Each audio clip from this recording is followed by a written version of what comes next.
ನಿಮಗೂ ಟಿವಿ ನೋಡುವಾಗ ಈ ತರ ನೆಕ್ ಪೇನ್ ಆಗ್ತಾ ಇದೆಯಾ? ಸೊ ಅದರ ಅರ್ಥ ನಿಮ್ ಟಿವಿ ಯೂನಿಟ್ ಪ್ಲೇಸ್ಮೆಂಟ್ ಕೂಡ ರಾಂಗ್ ಆಗಿದೆ ಅಂತ. ಫಸ್ಟ್ ಈ ವಿಡಿಯೋನ ಸೇವ್ ಮಾಡ್ಕೊಳ್ಳಿ, ಇಲ್ಲಾಂದ್ರೆ ಡೆಫಿನೆಟ್ಲಿ ಈ ಪಾಯಿಂಟ್ಸ್ ನ ಮರ್ತೋಗ್ತೀರಾ. ಎಲ್ಲರೂ ಮಾಡೋ ತರ ಈ 4 ಕಾಮನ್ ಮಿಸ್ಟೇಕ್ಸ್ ನ ನೀವು ಮಾಡಬೇಡಿ. ಲಾಸ್ಟ್ ಒನ್ ಅಂತೂ ಮಿಸ್ ಮಾಡಲೇಬೇಡಿ. Number 1, TV unit height. ಟಿವಿನ ತುಂಬಾ ಹೈಟ್ ಅಲ್ಲಿ ಪ್ಲೇಸ್ ಮಾಡಿದರೆ ನಿಮ್ಮ ಐಸ್ ಅಂಡ್ ನೆಕ್ ಗೆ ತುಂಬಾನೇ ಪ್ರಾಬ್ಲಮ್ ಆಗುತ್ತೆ. ಟಿವಿನ ಸಿಟ್ಟಿಂಗ್ ಪೊಸಿಷನ್ ಇಂದ ನೋಡ್ಬೇಕಂದ್ರೆ ಟಿವಿ ಸ್ಕ್ರೀನ್ ಯಾವಾಗಲೂ ಸೆಂಟರ್ 5 ಲೆವೆಲ್ ಇರಬೇಕು.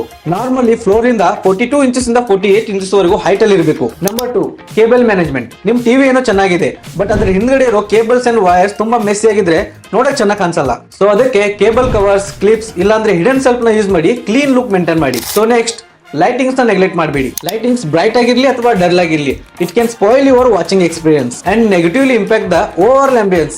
ಸೊ ಸಿಂಪಲ್ ಆಗಿರೋ LED ಸ್ಟ್ರಿಪ್ಸ್ ನ ಯೂಸ್ ಮಾಡಿ ನಿಮ್ಗೆ ಯಾವ ತರ ಎಕ್ಸ್ಪೀರಿಯನ್ಸ್ ಬೇಕು ಆ ತರ ಅಟ್ಮಾಸ್ಫಿಯರ್ ನ ಕ್ರಿಯೇಟ್ ಮಾಡಬಹುದು. Number 4, storage mistake. TV unit ಅಂದ್ರೆ ಸುಮ್ಮನೆ ಟಿವಿ ಇಡಕ್ಕೆ ಯೂಸ್ ಮಾಡಬೇಡಿ, ಅದರಲ್ಲಿ ಸ್ಟೋರೇಜ್ ಸ್ಪೇಸ್ ಕೂಡ ಇರಲಿ, like remote, set up box, books and other accessories. ಈ ಪಾಯಿಂಟ್ಸ್ ಎಲ್ಲ ಫಾಲೋ ಮಾಡಿದ್ರೆ ನಿಮ್ ಟಿವಿ ಯೂನಿಟ್ ಕೂಡ ಸ್ಮಾರ್ಟ್ ಅಂಡ್ ಅಸ್ಥೆಟಿಕ್ ಆಗಿ ಕಾಣುತ್ತೆ. ಈ ವಿಡಿಯೋ ಇಷ್ಟ ಆಗಿದ್ರೆ ಆದಷ್ಟು ಶೇರ್ ಮಾಡಿ ಹಾಗೂ ಫಾಲೋ ಮಾಡೋದನ್ನ ಮರಿಬೇಡಿ.